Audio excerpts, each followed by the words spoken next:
CRC Worldviews and News, important news about Christians worldwide. Today is the 18th of June 2025. Israel and Iran are all being destroyed by war, so they are praying for peace. Samuel, who is a pastor in Iran, says that his church was also damaged in the war. His church members cannot come to church because of the drought. Everyone is targeted during the war. A ceasefire is the need of the hour.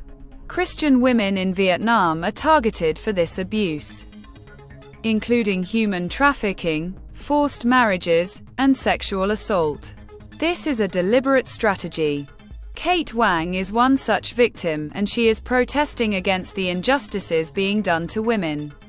According to a recent Human Rights Watch document on the misuse of the blasphemy law in Pakistan, Nadia says that she was a beautician. Where she worked, she faced hatred for being a Christian. When she left her job, she was accused of blasphemy. The increasing attacks in Syria and the movement of Islamic extremists in the area have created a frightening atmosphere, Pastor Malatos says. That in a recent attack, 3 Christians were kidnapped. They were rescued with heavy support, but now they are all targets. Michael James says that a series of attacks are ongoing in Nigeria. The Fulani herdsmen are very aggressively searching for Christians, physically abusing them, setting fire to areas and causing a lot of damage, demanding protection from the authorities.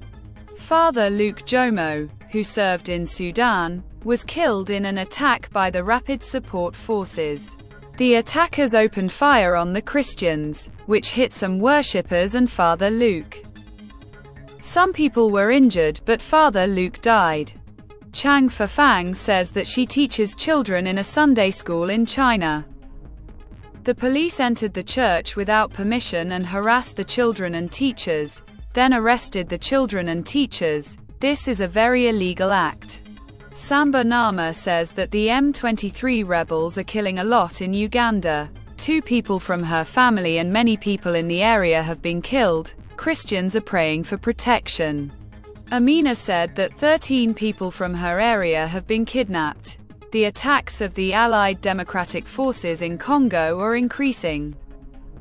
She says that she is a laborer in a banana plantation, but now the work is not going on and everyone is afraid and is subject to deadly attacks. Raina is a Christian woman in Iraq and a student of God's Word. She was giving out Christian books to people when she was spotted by the Islamic State, who have been following her ever since. She has left the area, but she is still afraid of a deadly attack. Stay with us for more news. If you want to watch more such videos and you liked our video, then subscribe to our channel. A reliable source of information. Stay connected with CRC News.